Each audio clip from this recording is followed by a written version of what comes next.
Hey there, welcome.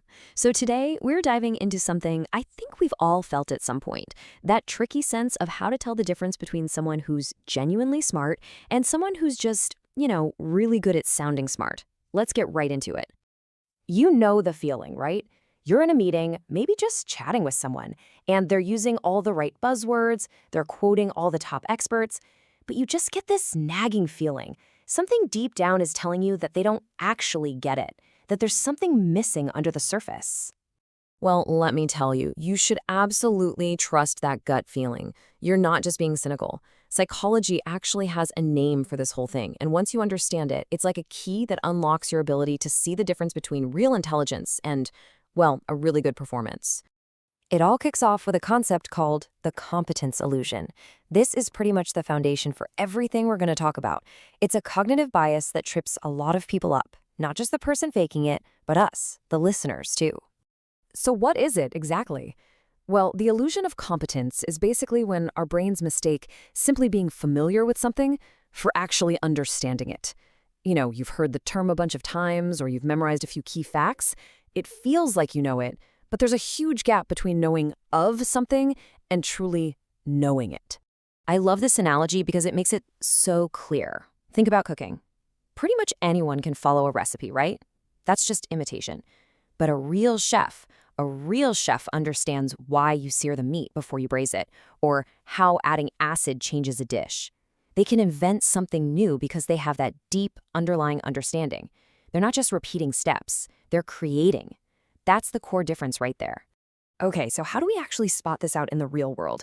Well, I'm going to give you a super simple 3-point checklist. It's all backed by psychology, and you can use it to kind of gently probe beneath that shiny surface. So here are the big three. First, we're going to listen for imitation versus originality. Second, we're going to look for opinions that are just being parroted. And finally, we'll test for something called cognitive flexibility. Let's break down that first one. All right, sign number one. This is probably the most common one you'll see. It's a heavy reliance on imitation. This is when it seems like everything they know comes from just repeating what somebody else, an expert, an article, maybe their boss, has already said.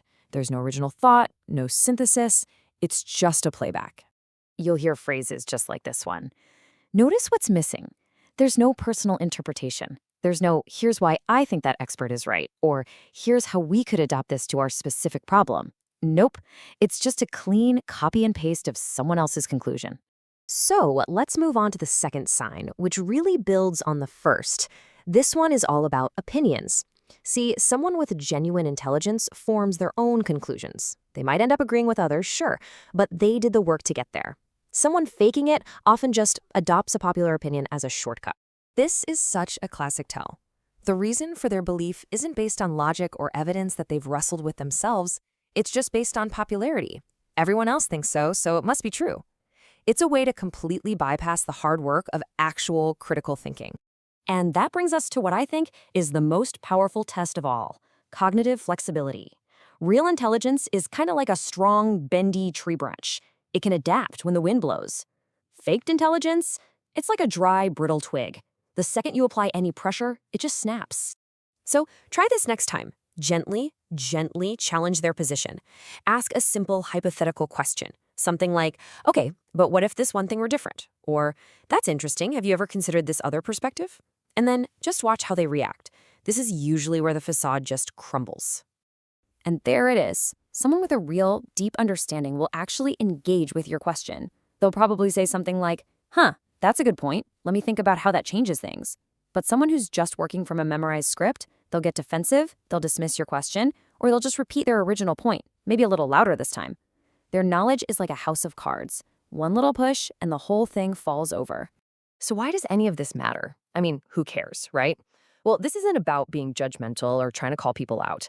It's actually about making our own lives better, improving our conversations and the people we choose to work with. When you can tell the difference between surface-level chatter and deep understanding, you can find much better partners for your projects. You can have conversations that actually create new ideas. And, maybe the most important thing is that it pushes you to go beyond just imitating in your own learning. And it helps you trust that gut feeling we talked about right at the start. Which brings us to our final, and honestly, what I think is the most important point. This whole checklist, it isn't just a tool for looking at others. We can turn it right back around and point it at ourselves. At the end of the day, this isn't about having a perfect, polished answer for everything. That's the performance. Real intelligence is messy. It's about being able to say, I don't know. It's about asking questions. It's that burning curiosity to connect ideas in new ways, not just to repeat the old ones. So, I'll just leave you with this thought. Now that you have this checklist, the real goal isn't just to get better at spotting fakes. It's a tool for self-reflection. How can we make sure that we're being the chef and not just the person reading the recipe? Now that's a question worth chewing on.